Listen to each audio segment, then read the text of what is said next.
Ну что, друзья, топ-5 телевизоров.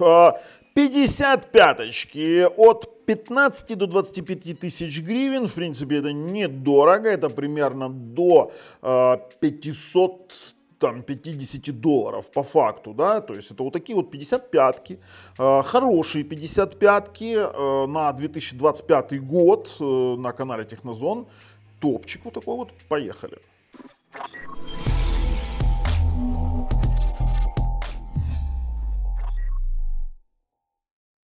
Слушайте, ну мы на главной страничке нашего канала. Так как канал у нас украинский, то и розыгрыш мы 4К телевизора, QLED телевизора проводим для жителей Украины. И это Xiaomi TV Pro 25 года. Мы делали на него обзорчик. Пожалуйста, в описании под видео, вот здесь вот видите, условия розыгрыша есть. Перешли там в описании под видео, нажали, перешли, поучаствовали, но все это мелочи. Дело в том, что определяя, кстати, слушайте, перед тем, как перейдем дальше, пожалуйста, подпишитесь на наш канал, нажмите колокольчик, либо тут. И плюс еще в описании под видео есть ссылки на всех проверенных продавцов, как телевизоров, так и ТВ-боксов. Почему про ТВ-боксов? Да потому что дальше у нас выходит тема, что озадачившись выбором телевизоров до, допустим, определенной цены, там в 550 долларов, либо там 25 тысяч гривен, для меня становится понятным, что если и можно найти нормальные матрицы, то по железу они будут немного слабоваты. И зачастую там люди начинают ими пользоваться, что-то там мастерить, мудрить, мучиться с их там вот этим встроенным смартом. И когда мне говорят, а зачем ТВ-бокс? А вы найдите, пожалуйста, смарт-ТВ с нормальным 1000-мегабитным ланом. А многие знают, для чего 1000-мегабитный лан, да? Либо найдите там с автофреймрейтом, потому что ни один смарт внутренний с автофреймрейтом не работает, работает только с MEMS или уплавнялкой. Но давайте так, если вы не знаете, где купить, допустим, в Украине можно купить классные сертифицированные ТВ-боксы, и не только сертифицированные на Nexon.ua, вот либо знаете, что сделаете, вот здесь вот там сосканируйте, вот там вот, в принципе, QR-кодик, и вы сможете увидеть, где можно их купить. При этом с промокодом Технозон вы получите еще и скидочку. Специально для вас промокод Технозон там выбил. Начнем с того, что очень многие попались на цену телевизора вот такого вот LG 55 UR7820 6LK.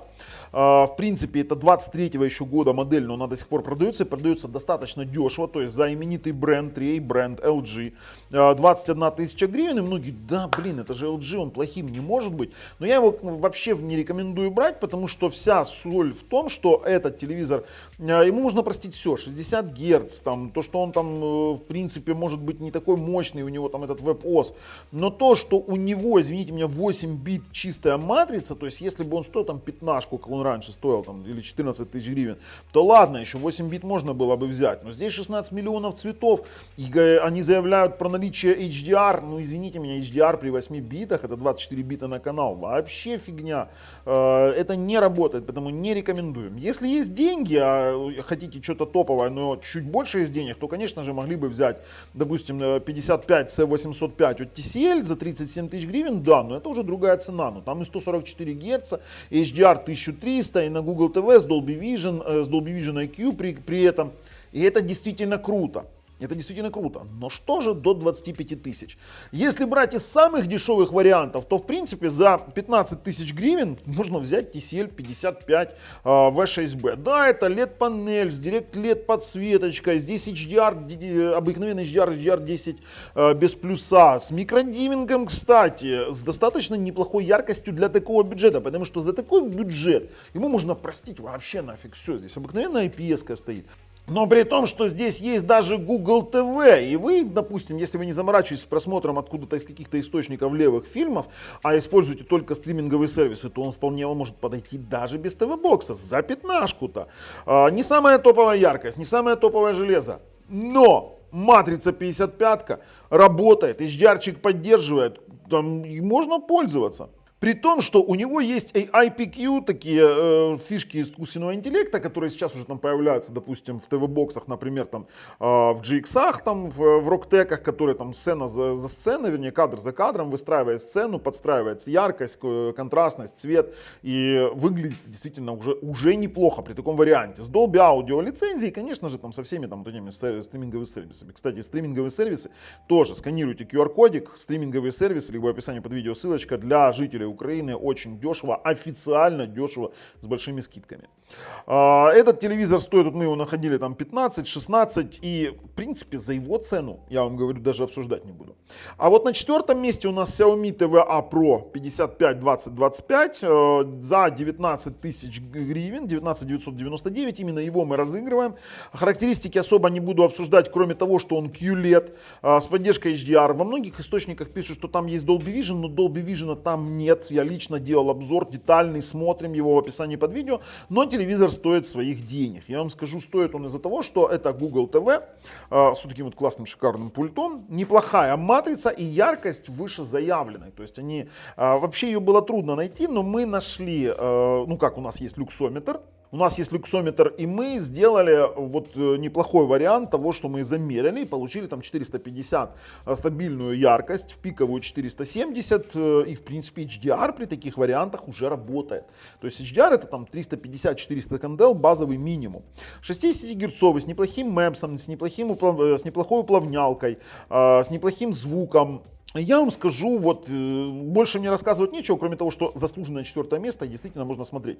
Переходим, смотрим наш обзорчик. А вот на 3 месте у нас уже вылазит Skyward QLED 55Q3B и за ту же самую цену, 19 999, извините меня, с Dolby Vision, с Dolby Atmos. Да, он может быть не такой яркий в SDR. В SDR он выдает 330-350 кандел, зато в HDR он в пике дает 600. Нифига себе, уже про Dolby Vision какой-то базовый можно говорить. При этом у него есть HDR10+, у него есть, видите, HDR, HLG, HDR10+, Dolby Vision, 2:16, при том, что он может работать даже без ТВ-бокса в каком-то таком варианте стриминговых сервисов, но не более. Для более серьезных моментов просмотров уже нужно, скажем так, покупать отдельный ТВ-бокс. DTS Dolby Audio, IPS матрица у нас здесь.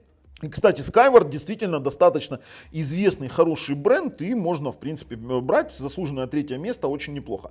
На 2 месте у нас Philips. Я вам объясню, почему на 2, даже без Dolby Vision. Ну, во-первых, не всем нужен Dolby Vision. Во-вторых, это Philips 55+7609/12 за 19 тысяч гривен.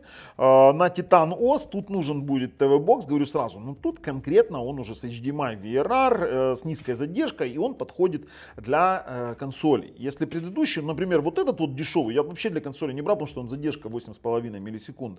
Не очень хорошо. Xiaomi более-менее что-то где-то, и это тоже. Но вот этот телевизор уже с более низкой задержкой для консоли подходит, с Dolby Atmos, с HDR10+, пожалуйста, вот мы видим.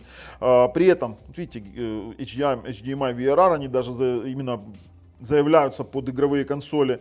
Здесь сразу говорю, Ambilight нет, и есть только HDR10+. Но при этом это неплохой телевизор, под который нужен ТВ-бокс. 10 бит, 8 бит плюс FRC. Кстати, все модели до 25 тысяч, они будут 10 бит, 8 бит плюс FRC. Чисто 10-битной матрицы не будет. Хотите 10 бит, идите вон, смотрите, C805, там чистые 10 бит, кстати. Здесь у нас есть уплавнялка, есть огромное количество каких-то моментов по фирменным плюшкам Philips, по обработке изображений. И действительно, Philips вернули себе былую славу того там бренда с неплохим качеством изображения.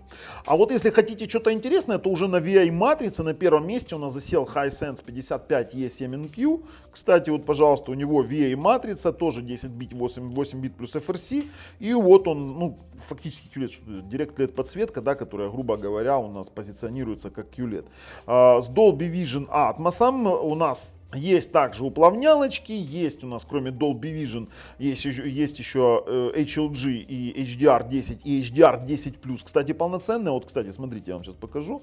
Direct LED, базовая яркость 330 кандел, пиковая яркость намного больше, тоже около 600 можно намерить в HDR, но это пиковая, чтобы вы понимали. Так, кстати, процессор MediaTek MT9603, если остальные все называют какие-то маркетинговые свои там процессоры, когда они наберут МТК, какой-то дешевый процессор, называют его там AIPQ Extra Generation процессор, там, или Alpha Plus Double Cheeseburger меню, это меня уже понесло куда-то непонятно, но суть-то дела. Но вот этот вот весь мощный процессор, прикольный процессор мультимедийный, кроется нафиг медным тазом под названием VIDA U7.6, потому что это VIDA, откровенно говоря, такой себе еще дерьмо. Но купив под него нормальный внешний ТВ-боксик, можно очень неплохо получить такой опыт просмотра. Действительно очень неплохо. С Dolby Vision, с нормальной яркостью, с нормальным звуком, 4К 55 и вообще она самая дорогая в топе, 25 тысяч гривен. Действительно, за такие деньги, в принципе, я вам скажу, очень даже неплохо, и мы рекомендуем, можете спокойно брать. Не забываем, конечно же, подписаться, нажать колокольчик, ссылки в описании под видео. А с вами был Бабл на канале Технозон. Пока.